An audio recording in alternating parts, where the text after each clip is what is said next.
to my first ever episode of Real Talk with me, Sian.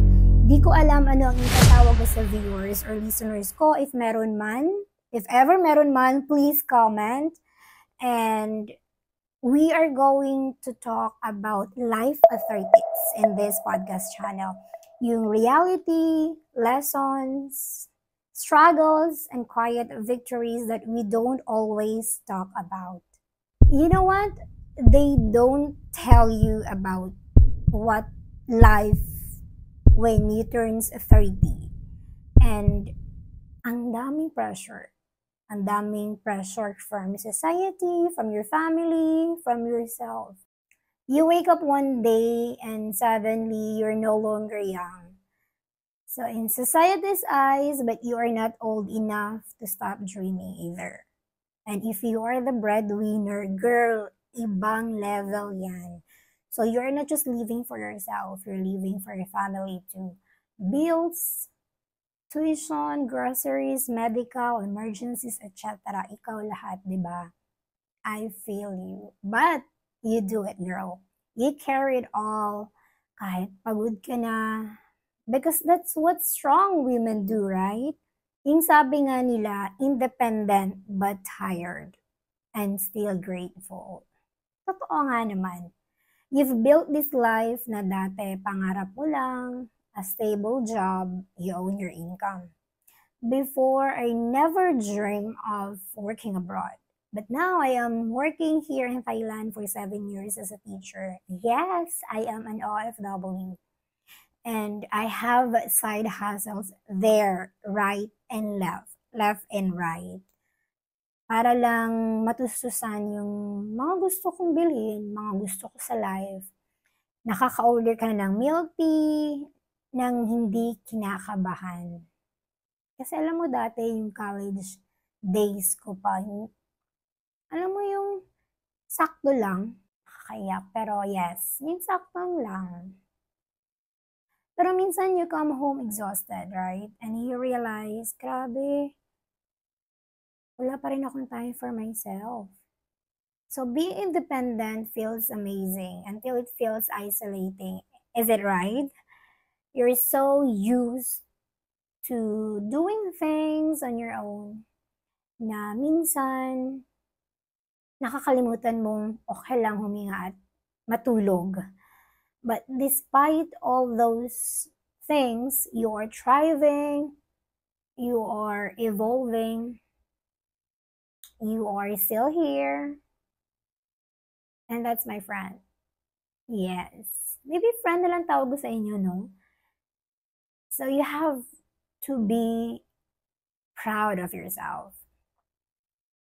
Kasi kung hindi ka proud sa sarili mo, who else? Hustles and healing. Ay, gusto ko yan. Being in your 30s is weird. You are hustling like your 20s never ended. But your knees are definitely in your 40s. Tama ba? Kasi parang you want more. But not just money, not just excess. You want peace. Balance. You want to unlearn the toxic patterns you grew up with. So you want to heal while building. Parang para sa akin to. It's like I'm talking to myself. Kasi if you know me, I have so many side hustles back then. If you are my friend back in college, or up until now, alam mo yung mga galawan natin para magkapera. Diba? Para lang may pang party, ganun. Para lang matustusan yung mga kasayahan natin. Dati yun. But now, yung mga side hustles ko is for my travel goals, yes.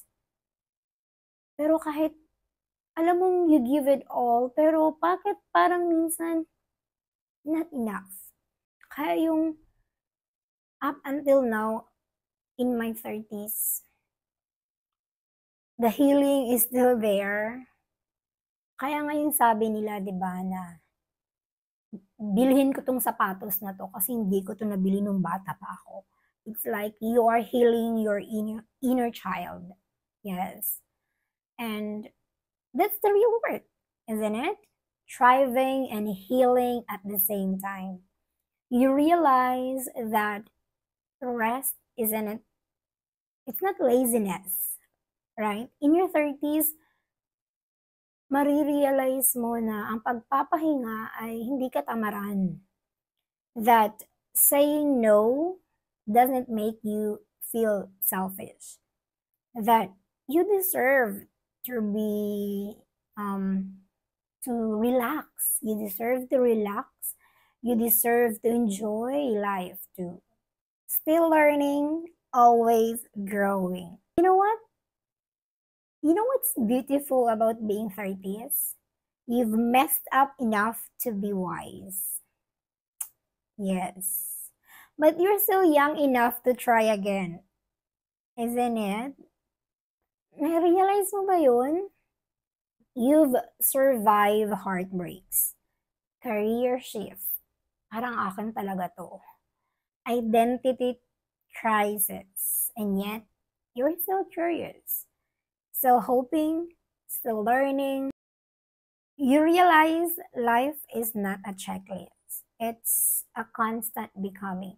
So if you're listening to this while commuting, working, cleaning your apartment, or maybe overthinking in the middle of the night, let me remind you, you're not behind. You are not broken. You're not alone. You're just in your 30s. You are human. You're doing your best. And that's more than enough. Okay, thanks for hanging out with me today. If this episode hit home, or if this episode strike you, share it with a fellow strong, tired, amazing woman in her 30s. Let's remind each other that we're not just surviving, we're thriving, even if it doesn't always look like it. But keep going. Don't forget to leave a review or DM me your thoughts on Instagram. This is my Instagram ID. I'd love to hear your story. Until next time, keep showing up, keep learning, and stay soft, even when life gets hard.